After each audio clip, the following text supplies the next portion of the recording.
Welcome to the Remarkable Life podcast. I'm your host, Caryn Gillen, and today we have a guest who I have a feeling is going to create some freedom for you in your mind around social media. Jyssica, am I right? Yes, absolutely. I'm here to help with that. Thanks for having me.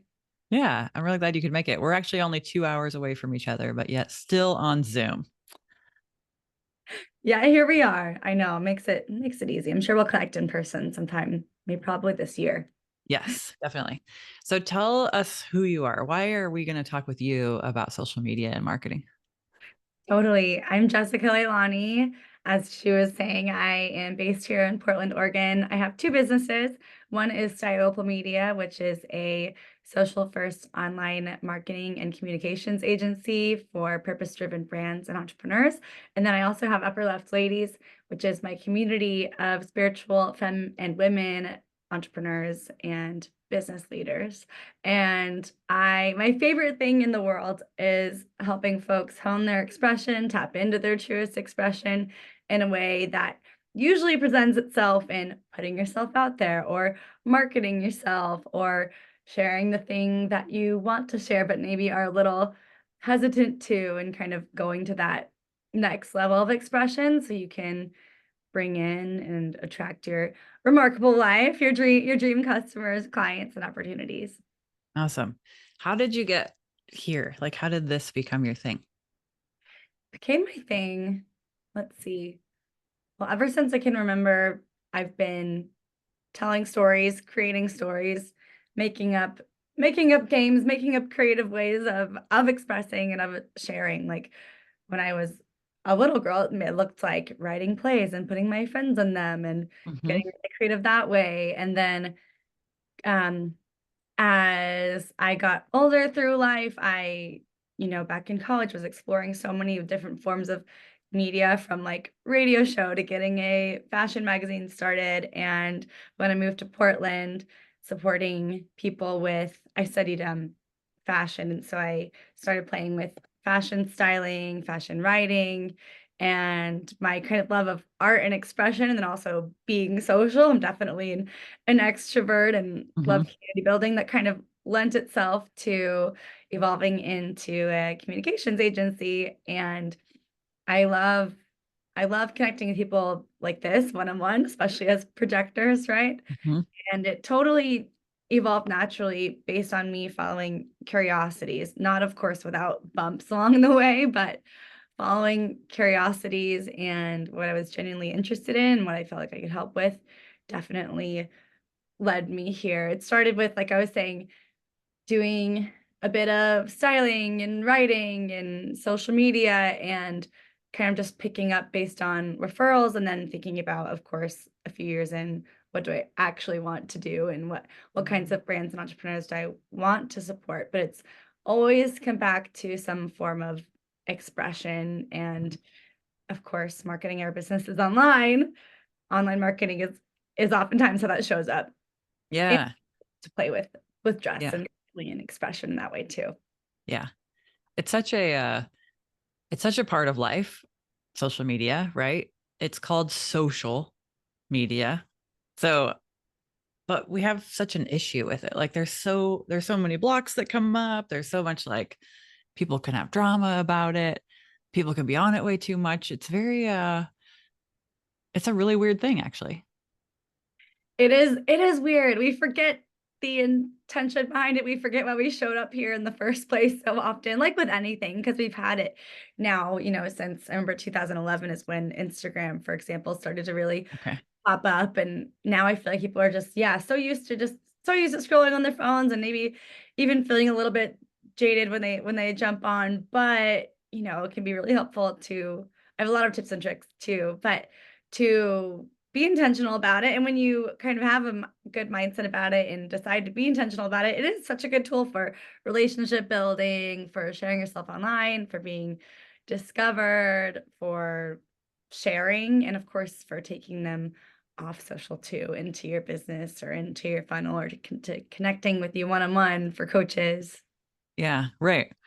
Well, we wanted to talk about social media marketing and boundaries. And I think because I just came off of a group coaching call with 6 coaches and the theme of boundaries came up on there, I think this is going to be a really good, curious topic. So, what do you even mean by social media boundaries to start out with? Totally, with social media boundaries, absolutely. Well, I think if I take a step back too, I'm really thinking about digital boundaries as well. So, first of all, I think coming to terms with how what feels good for you in the way that you are using your time there, and kind of taking note about that and what parts of it do you like or not like, because you don't have to show up there the same way as everyone else, for example. Mm-hmm. But when I talk about boundaries, I mean in setting up everything from energetic boundaries and not taking things personally, and um having a strong mindset in a way where you don't fall into comparison traps too easily. Everything from that energetic boundaries to time, spent having limits on how much time you're spending there, Mm-hmm. or how you engage there, to maybe what you are and aren't available for there. Some people, for example, like to do a lot of selling in their DMs. Some people do not. They're like, let's take this, to a call immediately, or Mm-hmm. whatever that means for you. And then when I talk about boundaries a lot for personal brands, so like for coaches, it also looks like landing on what you feel comfortable sharing or not sharing, or like I was mentioning earlier, what's the next step or what's the next edge for you in what you will share, Yeah. um, here on social and marketing in general. Because when we get vulnerable, as when we share those parts of our stories, other people will see themselves in us, and for you coaches, your potential clients will see them and see you as human. We're all we're all humans behind the screens. It's so easy to forget. Like, there's Mm-hmm. one person on the other side. It's not a whole crowd of people, even if Right. Yes. it's One on multiple one, people. really. I had It's never thought of really that. yeah, it's one-on-one, even though it doesn't seem like that, or it's easy to forget that. Mm-hmm. Cool. Okay. So, how do we know what our edge is on social media? For our edge for social media, and I think about my vulnerability meter tool for this. I actually have a pretty tangible tool I like to put in place for this. I like to check in with myself on it too every quarter or so. Mm-hmm. So one of my favorite tips for this is getting out a sheet of paper or a notebook, or you can have a digital file if you want, whatever is your style, and draw a line, and then draw a few meter ticks on it. So maybe like 5 meter ticks going left to right, Mm-hmm. and in the middle, so you can have 5 little ticks, right? In the middle, it's something you're neutral about sharing. On the far left side, it's something that's so easy for you to share, like a story, for example, a story that you find so easy to share. It's like the back of your hand, you share it all the time. The next one to the right is something that you like, it's kind of like the next step up. Mm-hmm. So it should start there from the left to right versus starting in the Mm-hmm. middle. And basically, like, going as you go left to right, give yourself an example of something that you want to share, like a story that maybe feels like more and more vulnerable as you go. So you can, on the last tick, kind of like have the space of like, this is something I don't want to share. This is my boundary with this. Like, for some people, it's sharing about their family or like photos of their kids, or like, I want to have a totally separate space and account for that. And for Mm-hmm. some people, that's great. For some coaches, they like to have it woven in. Depends on, yeah, your own boundaries and Right. also what resonates with your people. But that can help to find out where those lines are for you, and then what is the next story that you want to share that is a little bit more vulnerable for you, but it might, it's the next move, but it's not going to leave you with a vulnerability hangover. So Mm-hmm. kind of what that line is, so you don't go there necessarily, and um leave yourself feeling all crazy afterwards. Of course, you can always Right. you can always take something down, but True. True. But I think like I want to normalize because I know for me, sometimes I'll post something and I won't realize in the moment. how I was putting myself out there at the level I was putting myself out there. And I'll have that vulnerability hangover. It won't even be quite that extreme, but I'll just notice that it took something out of me to do that. And that lasts for a while. So I'm just curious, like, how long do these things last when you've overextended or like pushed yourself out in a new way?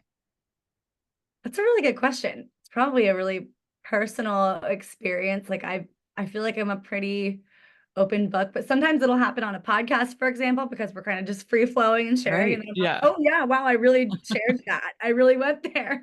Yeah. Versus when you're in a different form of communication, writing, you can, go backspace and edit and all Delete. this. But yeah, delete, archive, whatever. If you share on a podcast, once it's your podcast, it's out there. Yeah. Um, so I mean, for me, it can be like a day, you Hmm. know, or if it's something that's gonna go live in a couple weeks, I might be like, okay, yep, there it is, there it comes. But Hmm. also just, yeah, trying to come back to trust and that it'll land for who it's meant to land for. For some people, it brings up if they're sharing like a next level of vulnerability in online or here on social like we're talking about, it might happen immediately after. And a lot of times what's happening though there is that people can get in the habit of immediately checking their app and Mm. swiping and seeing, oh, has anyone commented Right. yet? Is this resonating yet? When my biggest advice for that is just if you're sharing a more vulnerable thing and you tend to have that habit to just set the phone down, go in the other room, you can come back to it in a few hours. Hmm. Or if something that also comes up with this is comparison. Hmm. I always like to share if you have something inspired you want to share with your community, log on, share it, write it, get it out there.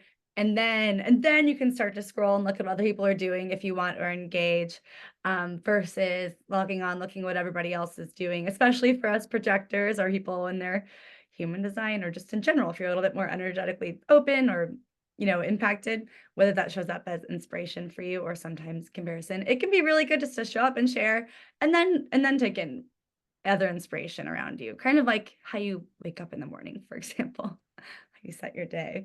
Yeah. So have some intention around this is a good idea because I'm definitely someone who where I will pick up the phone too many times after, but I think just drop it and run. Like go for a walk. Yeah, go for a walk. Yeah. Totally. I mean, like strategy speaking, if you are a person who's really good in your social media mindset and boundaries, then it is a good idea to engage 50, for a few minutes after you post and so people will come Okay. back and see you. But it all depends on where you're at with that because sometimes it's just best to, okay, I shared it. Now I'm gonna move on to something else. I'll check on it later today. I love it. Okay. I want to get back to those like easy tips that we should know that we probably don't know. Like I've never heard that before that we should engage for a few minutes after we post versus dump and run. So thank you for that. But I'm curious because I have a lot of projector clients in the human design world who are listening, and you and I are both projectors, like you said. And we hear that message, wait to be invited. And a Mhm. lot of people will take that to mean, well, I guess I don't have to do anything then, or I guess I don't even know what to say then. But how do you look at it? Because clearly you're all about the marketing. Yes, and for projectors, I don't know who first said this or where I first heard it, but they're like, just be a walking billboard for who you are and what you do, and people will come in. Like that resonates with me, Hmm. I guess, also because I love style and expression, even comes down to branding. But yeah, I mean, I think I like to share in the form. That's why I like to share in the form of stories Hmm. and in the form of service first. And I like to, 'cause I think some of this comes down to the same sales strategy don't work for us, or like Hmm. pushing and chasing is not what we want to do, Right. is not what's gonna work for us either. So when it comes to social too, I think coming at it from a standpoint of service and of storytelling and just of sharing more of who we are is definitely effective. Something I like to do for this is to close my eyes and envision my whoever I'm speaking to, so like an ideal customer or client, or in this case, maybe an ideal follower. And I will like just envision them, as a human. What are they up to right now? What would they maybe like to hear right now? What would support them? And then when I'm sharing, especially with my voice, like in a video or reel, which works well for coaches. I remember that I'm talking directly to them. And I also Mm. use singular words like you instead of like everybody, hey everybody, and like hey you, or Right. Yeah. I thought you would enjoy this. Yeah. I love that. I've done that for like my newsletter goes out Sunday morning. And the reason it does is because I just imagine my people getting up, being cozy in their bed. Maybe they've got their coffee and they're going through their emails and they're just like having this really nice Sunday morning and that I get to be a part of that. But I haven't thought about it from the social standpoint. So thank you. Right? Yeah, you can apply it anywhere, right? But Yeah. going back to that one to one. Yeah. So I've been watching your stories, I guess, for, I don't know, 3 or 4 months since we met each other. And the thing that comes across consistently from your stuff for me is fun. Is that a Yeah, big part of your brand? Is that what you're going for? definitely. Yes. Yeah. Yes, I am a Sagittarius in my astrology and an Enneagram 7 for anyone who's into that. I know we are. Aren't you a 7 as well in Enneagram? Yes. Yeah. Love it. Yep. Yeah.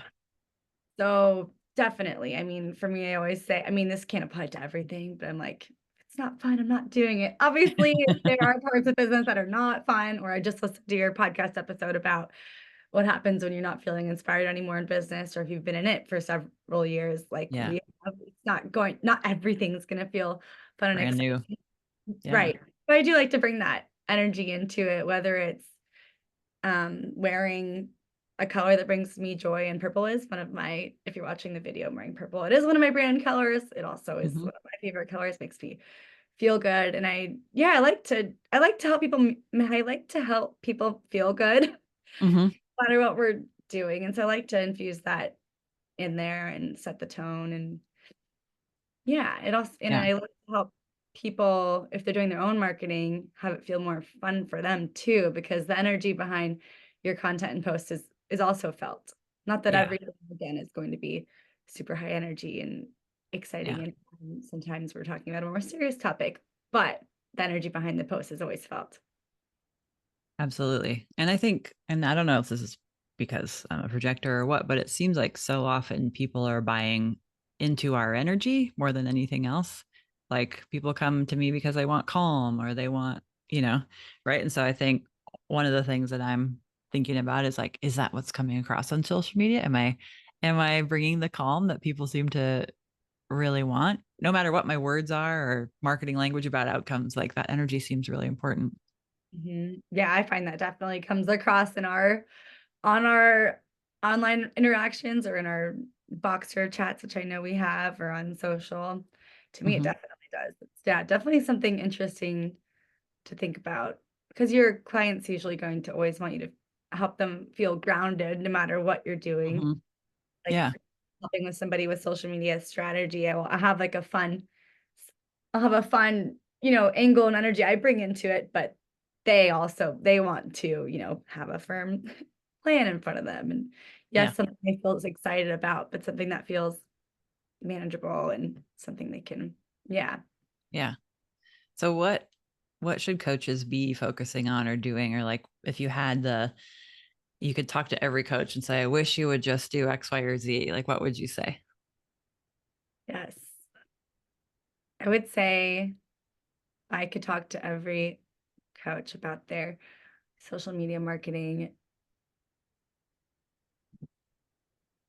I would say that your people would love, well, it depends on who it is, but your people would love to hear from you more often. The thing you're that you think people are going, the thing that you're getting hung up on is not what matters often. I'll say that. Yeah. And like with coaches, it's all about getting a sense, like you said, for your energy. And so video really is so helpful and so important. So I would just say share it, post it.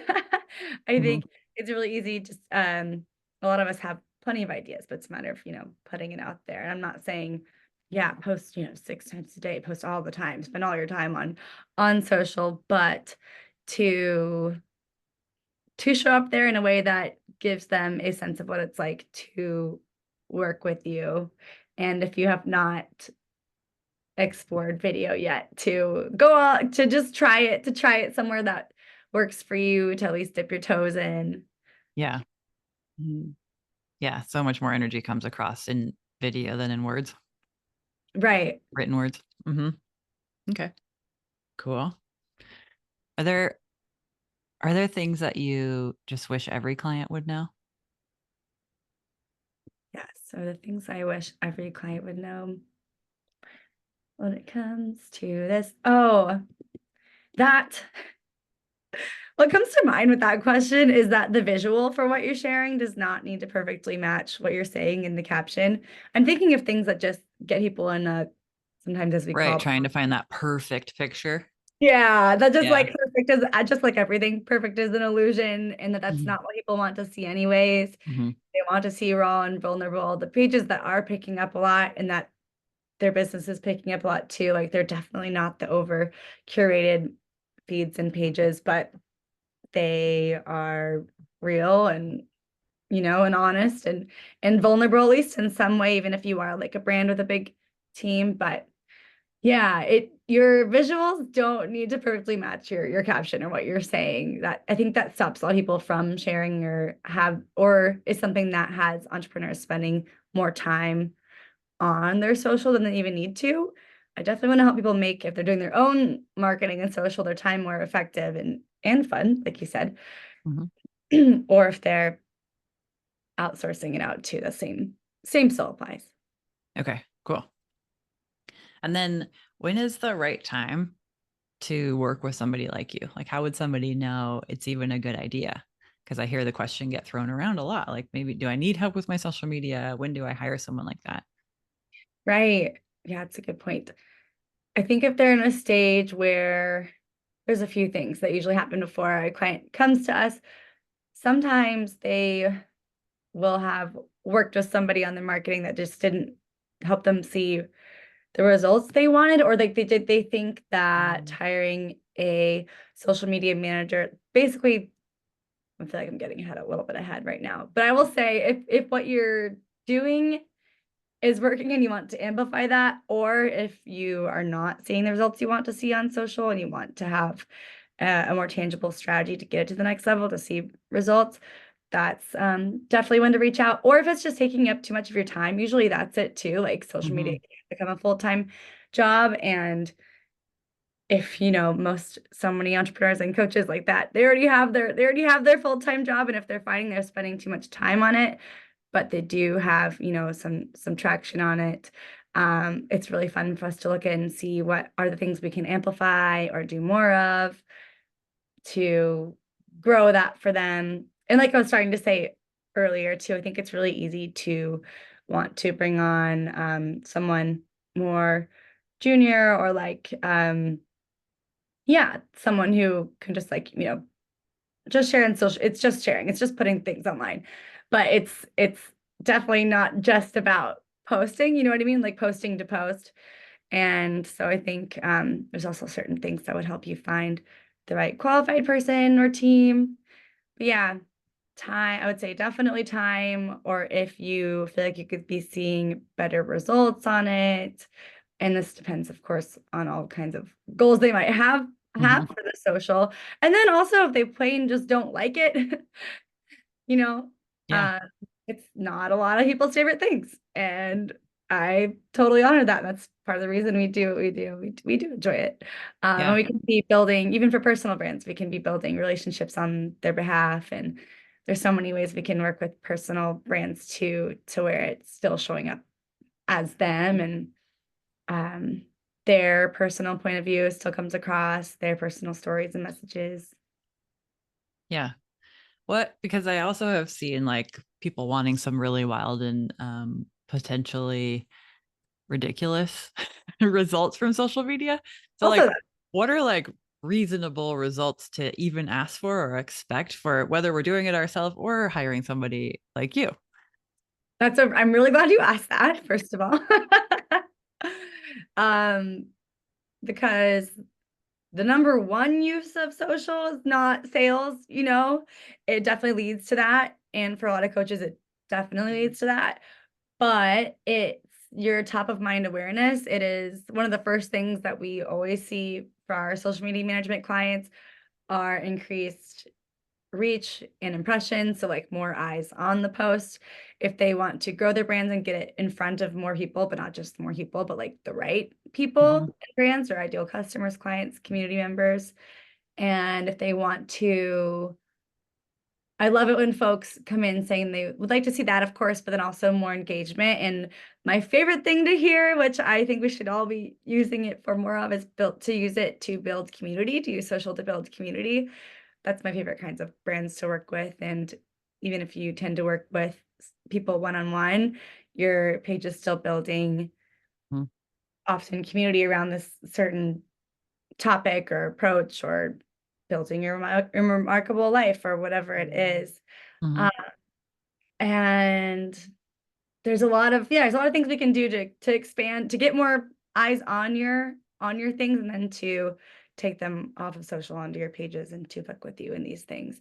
Like, it's fun to explore more collaborative approaches, like collaborative posts, and I can get way into the nitty-gritty. I'll try not to here. But those are a few things that come to mind. Cool. Yeah. Yeah. So it's not like I'm going to do a post on social media and that's going to make a sale. I'm going to develop relationships on social media and that's going to build community. And then within building community, then sales will eventually come for sure. Yes, and for some people and accounts, it definitely is the case where like this post turns into X amount of sales, or this one sale, or the CM that turns into a sale. With organic social, it can be a little bit harder to track that way with a direct ROI Mhm. unless a client tells you, yeah, I found you on social media. Or oftentimes coaches will, I know, have clients come in who will say, "Oh, I've been following you for a while, and this one thing you said really resonated with me," or "I heard you on so and so's podcast, so I followed you." And then Mhm. that eventually did help nurture them into becoming a client. It really depends on the brand, but I think you definitely, yeah, have it there. And it also is great for, your credibility. What kinds of work do you do? What kinds of people do you work with? What kinds of results are they seeing? And also just, what is your energy like? What's it like to be there in the room, so to speak, with you? And yeah, what kinds of things move you, and what do you value? And does that match with their values? Right. Right. I have a fun story. Just recently, I did a pretty sizable investment for the next coach I'm working with. And Mm. I had just met a woman who did one of those like side by side where you're kind of reacting to someone else's reel or something. And I had just met this woman who's doing the reacting, but she's highlighting her coach who's talking on her reel. And from that, I just went to her Instagram. I went through it. I was like, this woman has exactly what I've been looking for. And then I went and hired her. Right. So yeah, it can totally happen. Right. Yeah. Definitely. I mean, I've had people pop into our DMs and be like, "Oh, do our social media." And I'm like, "Okay," but a lot of times it's a little bit of a ping pongy, Hmm. journey, and then they get there. And it's always, of course, great to have on your sign up page, where did you find us? Or if you're having Yeah.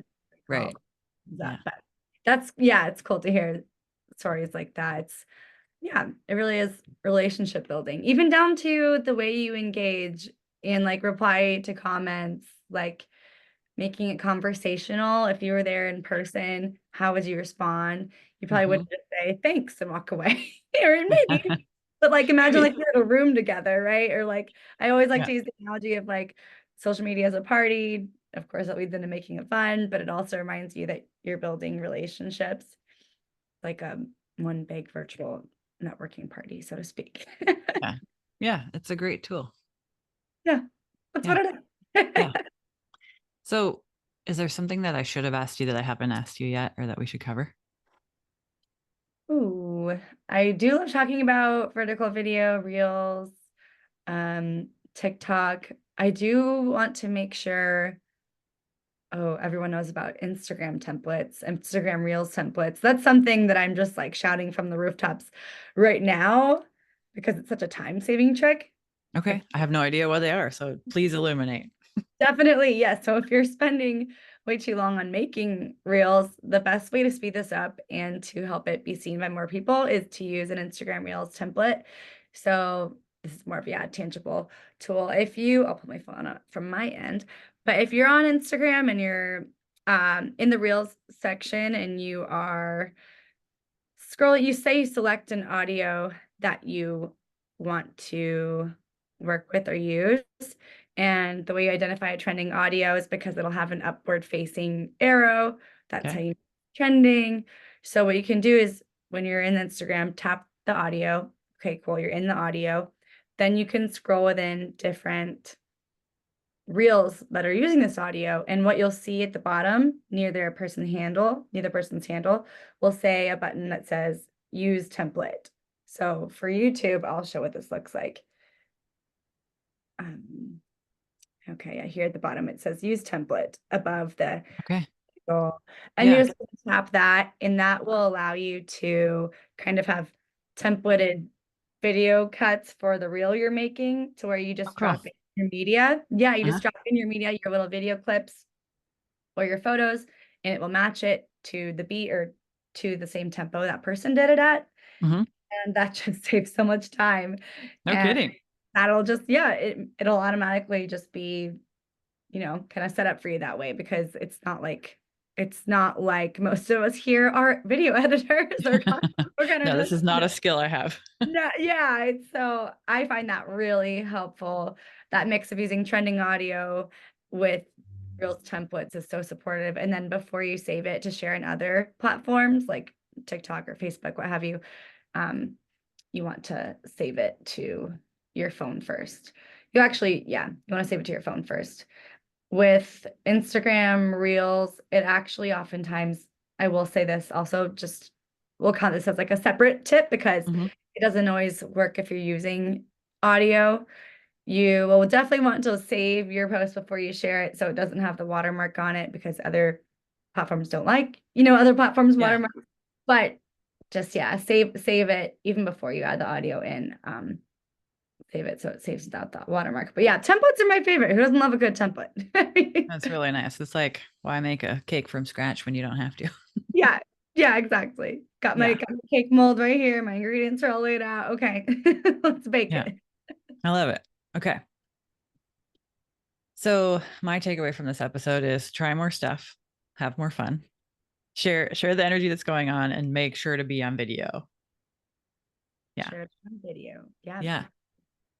Is there anything you want to make sure people know?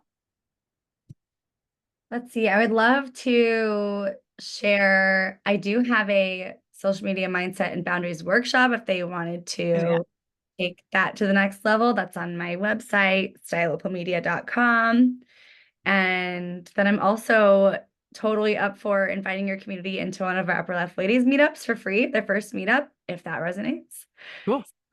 Yeah, Yeah. that's our community of soul-led women and femme entrepreneurs and leaders. And we have virtual meetups first and third Thursdays. And we jam on business. We share resources and ideas and feedback back and forth. We have an online directory and off social communications platform. And we have mini workshops every month and things like that to help you grow your business, to do it in a way that works for you and your energy. So I'd love to invite, yeah, your listeners to come to their first meetup free if they'd like to join. And I'll share the link with you. And the code is in all caps remarkable to have your first drop-in meetup free. Awesome. Thank you for sharing that with everybody. And we'll put it all in the show notes too, so people can find it. Yes, yes, I love the Cool. people that you attracted in your community, and it's always fun, yeah, getting more in touch with each other. Yes. All right. Well, cool. Okay. I hope everybody is walking away feeling like they have a little bit more inspiration and understanding of what we're actually doing out there on social media, which is being social, which we all know how to do. We know how to be humans and connect, right?